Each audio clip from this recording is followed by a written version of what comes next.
Right ఇక Maoist central military commission ఈ కమిటీనే మావోయిస్టులకు ఓ దిక్సూచి ఎప్పుడు ఏం చేయాలి, సిద్ధాంతాన్ని ముందుకు ఎలా తీసుకెళ్లాలి, ప్రణాళికలు రచించడం, వాటిని అమలు చేయడం, ఇలా ఏం చేయాలన్నా ఈ కమిటీనే చేయాలి. సింపుల్గా చెప్పాలంటే మావోయిస్టులకు ఆదేశాలు ఇచ్చే మెదడు లాంటిది ఈ కమిటీ. అలాంటి కమిటీలో అత్యంత కీలక నేత మల్లోజుల వేణుగోపాల్ అలియాస్ సోను. ఆయన ఇప్పుడు అస్త్ర సన్యాసం చేశారు. తన ఆయుధాలను వదిలేసి మహారాష్ట్ర సీఎం దేవేంద్ర ఫడ్నవీస్ ముందు లొంగిపోయారు. ఆయుధాలను అప్పగించారు. ఇక ఆయనతో పాటు మరో 60 మంది మావోయిస్టులు కూడా పోలీసుల ముందు లొంగిపోయారు. నిజానికి ఇది భద్రతా సిబ్బంది సాధించిన అతి పెద్ద విజయం. ఒక్క చుక్క రక్తం చిందించకుండా, ఒక్క బుల్లెట్ పేల్చకుండా భద్రతా దళాలు ఓ పెద్ద విజయాన్ని సాధించాయనే చెప్పాలి.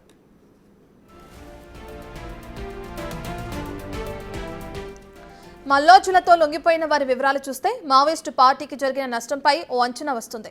2 జోనల్ కమిటీ సభ్యులు, 10 మంది డివిజన్ కమిటీ సభ్యులు, ఇతర దళాలకు చెందిన ముఖ్య నేతలు. అంతెందుకు ఆయన భార్య విమల అలియాస్ తారా కూడా దండకారణ్య స్పెషల్ జోనల్ కమిటీ సభ్యురాలే. సో లొంగిపోయిన వారెవ్వరూ కూడా సామాన్యులైన వారు కాదు.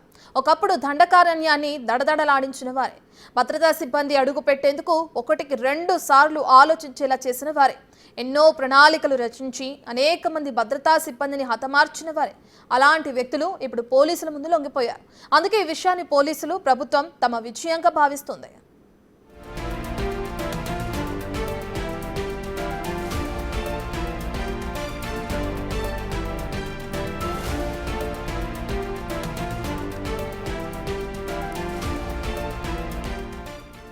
మల్లోజుల వేణుగోపాల్ అనే వ్యక్తి సాధారణమైన వ్యక్తి అయితే కాదు. తెలంగాణలోని పెద్దపల్లి జిల్లాలో పుట్టిన మల్లోజుల మావోయిస్టుల్లో అత్యంత కీలక నేతగా ఎదిగారు. అతడి సోదరుడు మల్లోజుల కోటేశ్వరరావు అలియాస్ కిషన్ జీ కూడా మావోయిస్టు ముఖ్య నేతల్లో ఒకరు.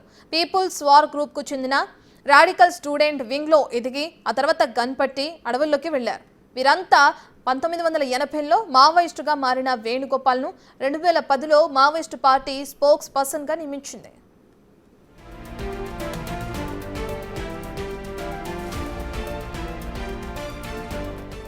వేణుగోపాల్, అభయ్, భూపతి, వివేక్, రాజన్ ఇలా పేర్లు మారినా ఆయన మాత్రం ఒక్కరే. మావోయిస్టు పార్టీ సిద్ధాంతకర్తగా, కమ్యూనికేషన్ స్పెషలిస్టుగా ఉన్నారు.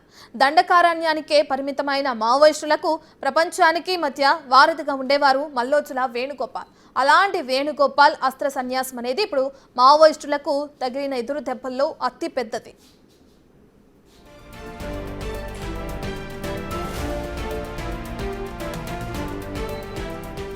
మల్లోజుల వేణుగోపాల్ లొంగిపోవడానికి ముందు మావోయిస్టు పార్టీలో చాలా విషయాలు జరిగాయి.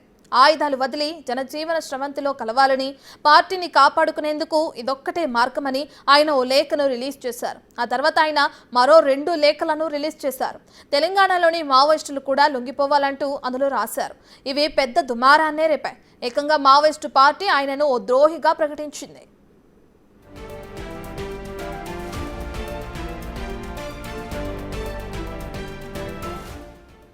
నిజానికి ఈ లొంగిపోయే ప్రక్రియ చాలా నెలల క్రితమే ప్రారంభమైనట్లు తెలుస్తుంది. ముందుగా వేణుగోపాల్ భార్య కొన్ని నెలల ముందు లొంగిపోయారు. అప్పుడు కూడా ఆమె 10 మంది సీనియర్ మావోయిస్టు నేతలతో సహా లొంగిపోయారు. ఇక ఆ తర్వాత పరిణామాలు వేగంగా మారాయి. నిజానికి వేణుగోపాల్ లొంగిపోవడానికి ఓవైపు భద్రతా సిబ్బంది పైచేయి సాధించడం ఒక కారణమైతే, పార్టీ పెద్దల తీరు కూడా మరో కారణమని తెలుస్తుంది. నిజానికి పార్టీ జనరల్ సెక్రటరీగా ఉన్న బసవరాజు ఎన్కౌంటర్ తర్వాత దేవోజీని జనరల్ సెక్రటరీగా నియమించారు. నిజానికి ఆ పోస్ట్ సోనుకు వస్తుందనుకున్నారు. అప్పటి నుంచి ఆయన లొంగిపోయేందుకు ఆలోచనలు చేసినట్లు ఓ ప్రచారం ఉంది. దీనికి తోడు భద్రతా సిబ్బంది సెంట్రల్ కమిటీ సభ్యులను ఒక్కరొక్కరిగా ఎన్కౌంటర్స్లో మట్టు పెడుతుండటంతో మళ్లీ ఆయన ఆలోచనల్లో పడ్డారు. ఒకవేళ లొంగిపోవడానికి వచ్చిన సమయంలో ఎన్కౌంటర్ చేస్తే పరిస్థితి ఏంటన్నది ఆయన ఆలోచన. అందుకే నమ్మకం కోసం చాలా సమయం ఎదురు చూసినట్లు తెలుస్తోంది.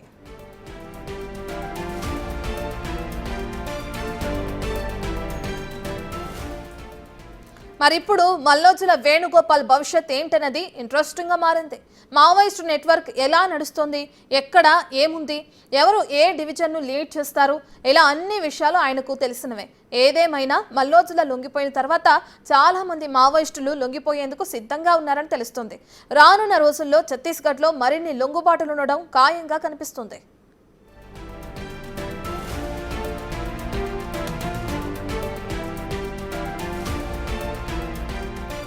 ఉమ్మడి కరీంనగర్ జిల్లా అనగానే ఉద్యమాల కిల్లా అని చెప్పి పేరు గుర్తుకొస్తూ ఉంటుంది. కరీంనగర్ అనగానే దాదాపుగా మావోయిస్టులకు అడ్డగా చెప్పుకుంటూ ఉంటారు.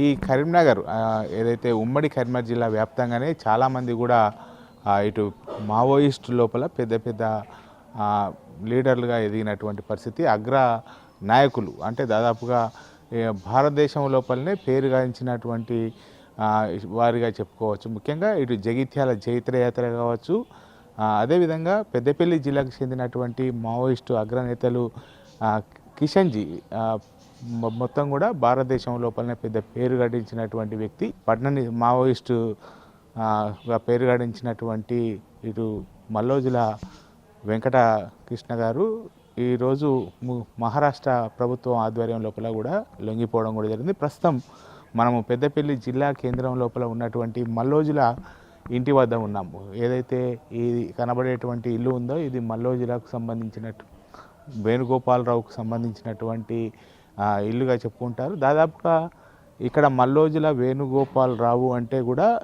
ఎవరు కూడా చూసి ఉండని పరిస్థితి. అంటే ఎందుకంటే ఇటు నాయకులుగా ఉన్నటువంటి కిషన్జీ కావచ్చు, మల్లోజుల ఇటు కావచ్చు, ఎవరు కూడా దాదాపు ఎరగని వారు ప్రస్తుతము ఇటు లొంగిపోవడంతో ఈరోజు తెలంగాణ రాష్ట్రానికి కూడా వచ్చి డీజీపీని కలిసిన తర్వాత పెద్దపల్లి జిల్లాకు వస్తారని చెప్పి అనుకుంటున్నారు. ప్రస్తుతం మల్లోజుల గురించి తెలుసుకోవడానికి కుటుంబ సభ్యులు గారు ఉన్నారు. చెప్పండి, అసలు మల్లోజుల గారు మీకు ఏమవుతారు, అంటే ఏంది? ఈరోజు ఎక్కడైతే మహారాష్ట్ర ముఖ్యమంత్రి దేవేంద్ర ఫడ్నవీస్ గారి దగ్గర ఆత్మసమర్పణ చేసుకున్నటువంటి వ్యక్తి మా బాబాయ్ మల్లోజుల వేణుగోపాల్ గారు. వీరు స్వాతంత్ర సమరయోధుడు. మా తాత మల్లోజుల వెంకటయ్య గారి చిన్న కుమారుడు. నేను మల్లోజుల ఆంజనేయులు అనగా పెద్ద కుమారుని యొక్క కుమారుణ్ణి. వాళ్ళు మేము పుట్టకముందే అజ్ఞాతంలోకి వెళ్ళారు. సమసమాజ స్థాపన కోసమని, బడుగు బలహీన వర్గాల కోసమని తమ యొక్క జీవితాలను త్యాగం చేస్తూ ఈ రెండవ బాబాయ్, మూడవ బాబాయ్ ఇరువురు కూడా అడవి బాట పుట్టారు. మేము అప్పటికి ఇంకా పుట్టలేదు.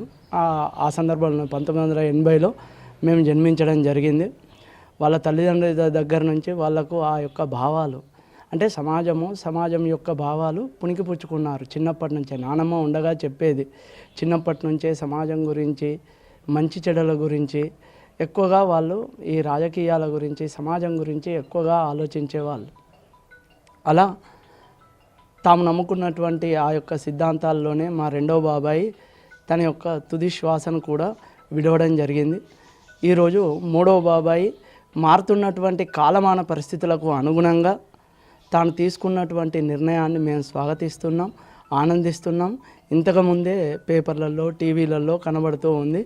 తాను ఆత్మసమర్పణ చేసుకున్నాడు దేవేంద్ర ఫడ్నవీస్ గారి దగ్గర, మహారాష్ట్ర ముఖ్యమంత్రి దగ్గర అని టీవీల్లో చూడడం జరిగింది. అంటే మీ కుటుంబం నుంచే కిషన్జీ కావచ్చు, వేణుగోపాలరావు గారు కావచ్చు వెళ్ళారు అంటే సమాజాన్ని పునర్నిర్మాణం, ఎందుకంటే అప్పుడు ఉన్నటువంటి పరిస్థితి లోపల సమాజం కోసం అడుగుబాట పట్టారు.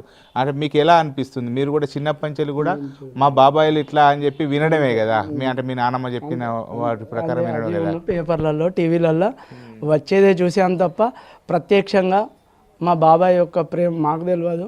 మా కుటుంబం యొక్క ప్రేమ మా బాబాయ్కి కూడా నిజంగా తెలియదు.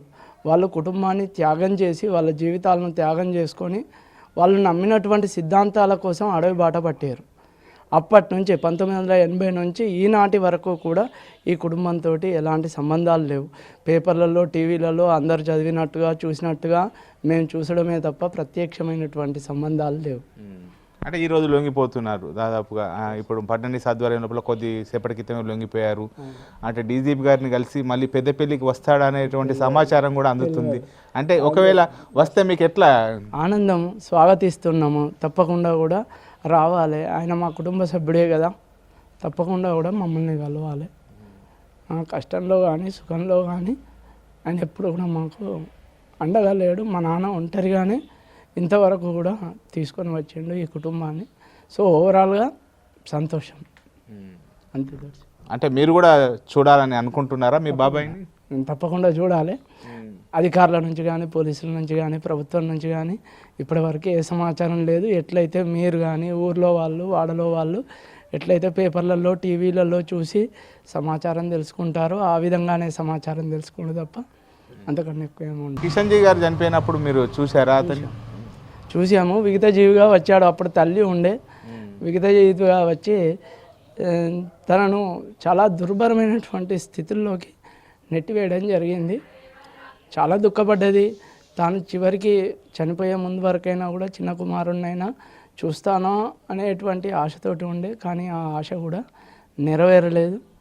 సో ఇప్పుడు ఆయన ఇంటికి వచ్చేది ఉంటే ఖచ్చితంగా ఆ పైలోకాల్లో ఉన్నటువంటి నానమ్మ ఆత్మ అయినా కూడా సంతోషిస్తుంది, శాంతిస్తుంది అనే కోరుకుంటున్నాను. తాను కూడా తన యొక్క బాబాయిని ఎప్పుడెప్పుడు వస్తారా, ఆ మహానుభావుని ఎప్పుడెప్పుడు చూస్తానా అని చెప్పి ఇటు ఆనంద బాష్పాలు ఒక రకంగా అతని కన్నీరు అంటే కళ్ళ నుంచి వస్తున్నటువంటి, ఎందుకంటే చాలా రోజులు తను పుట్టినప్పటి నుంచి కూడా ఎప్పుడు కూడా మల్లోజుల అంటే ఒక పేరు వినడమే, వాళ్ళ యొక్క పేరు వినడమే కానీ వాళ్ళని ఎప్పుడు కూడా చూడని పరిస్థితి. చిన్నప్పటి నుంచి కూడా ఆ చుట్టుపక్కల వారు చెప్పడంతో వాళ్ళ గురించి కూడా చెప్తే వినడం తప్ప తెలియదు. ఇప్పుడు కూడా రావాలి, తమ బాబాయ్ రావాలి, అతని యొక్క జీవితం అంతా కూడా పెద్దపల్లి లోపలనే గడపాలి, ఇంకా అతని దగ్గర నుంచి ఎంతో నేర్చుకోవాలని చెప్పి వారి యొక్క అన్నగారి కుమారుడు కూడా ఆశిస్తున్నటువంటి పరిస్థితి కనబడుతుంది. ముఖ్యంగా తెలంగాణ రాష్ట్ర ప్రభుత్వం డీజీపీని కలిసిన తర్వాత పెద్దపల్లికి వచ్చేటువంటి అవకాశం ఉండడంతో అతని రాక కోసం అయితే కుటుంబ సభ్యులు ఎదురు చూస్తున్నటువంటి పరిస్థితి కనబడుతుంది. కెమెరా పర్సన్ అంజితో శ్రీనివాస్, బిగ్ టీవీ, పెద్దపల్లి నుండి.